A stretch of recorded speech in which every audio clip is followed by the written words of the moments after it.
Let's go back to that straightaway, and now setting the stage for this Prevagen men's 60 meters, Otto. You can't discuss greatest starters of all time without mentioning the guy on your screen here. The top 3 times ever in the distance, and pretty much solidified the fact that he is the best ever at this 60-meter indoor distance. Caught up with Christian yesterday. He said he was very excited that his parents are both here from Georgia, Seth and Daphne Coleman, so they're watching along. And you know, there's some other people watching along as well, maybe not even in the venue. Noah Lyles, he's watching. And that's because he has the world lead 6:44 from last week in Boston, and he knows that he's going to have to face Christian Coleman next week at US Indoors to pick the team to World Indoors. So Noah's at home watching, and we'll watch along with Noah as you get a look now at the Olympic reigning 200-meter champion, Andre DeGrasse. We don't think he's necessarily going to be a factor here, but he's working on the weaker part of his race, and that is the acceleration. His personal best is only 6:60. I think that Coleman's chief opposition is going to be Akeem Blake, who was outleaned by Noah Lyles last week in Boston for that 60-meter win. He's already run 6:45 behind Noah's 6:44. So this is Christian's indoor 60 debut. He has run already a 200 meters where he ran 20.67 indoors. So Christian is opening up, and he's next to a slightly sharper Akeem Blake, who has been running outdoor 60s in Kingston. He's running 6:42, and as I said, that 6:45 last week for second behind Noah Lyles. So in lane 5 is Blake, lane 3 is DeGrasse, and Coleman in lane 4. The Prevagen men's 60 meters.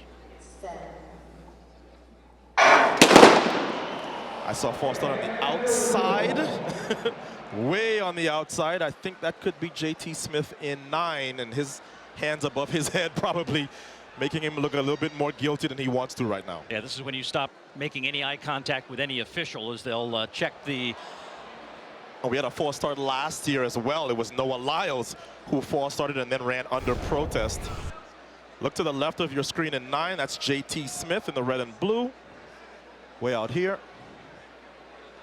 And he definitely had a pretty distinct movement before the gun. He was the U.S. indoor champion last year while he was still in college, a senior at Texas A&M Commerce. Given a reprieve, yep.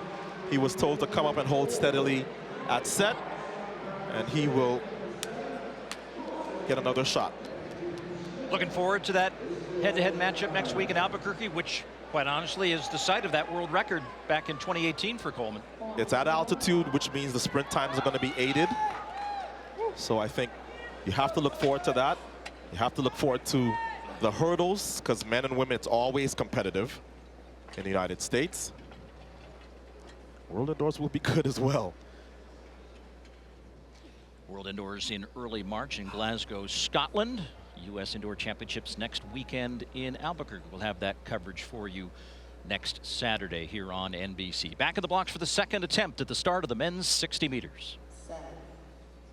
And this time they're underway cleanly. Not a terribly good start for Coleman. Trying to get that top end speed and recovers enough to take the win in 6:51. Hey, that is not a bad opener. 6:51 for Coleman, the former world indoor champion and 2019 100-meter world champion. He seemed to me to be very casual, certainly in the last 20. And as is normal, he's fourth from the right. As is his usual, he gets all of the lead that he'll need to win the race in the first part because of his great reaction to the gun and his acceleration away from the field. Yeah, he did not look like he was pressing that much going across the line. So the showdown is set, right? Noah Lyles says he wants all the titles. He has the 100, he has the 200 outdoors. He wants the 60 indoors. He's got to go through Coleman to get it. Let's check in with Christian Coleman with Lewis Johnson. All right, Christian, you watched the race. You came across your first initial reaction, your thoughts about what happened. I was just happy to win, really. That's not what I thought. Yeah, but why? I mean, it's a world-class field. You know, guys been running fast, so anytime you're able to get a W, you know, you take it. But looking at it, I feel like I could have did some better things, but we'll clean it up and be ready next weekend. All right, we're all looking forward to the matchup in Albuquerque next week, U.S. Indoor Championships. You and Noah Lyles against the clock. What are your thoughts on that as you come off this race? I'm looking forward to it, too. That's it? Yeah, that's it. All right, we'll see you there. Thanks. Yes, sir. Appreciate you, Lewis. Okay. We know the matchup is coming, Paul. It is.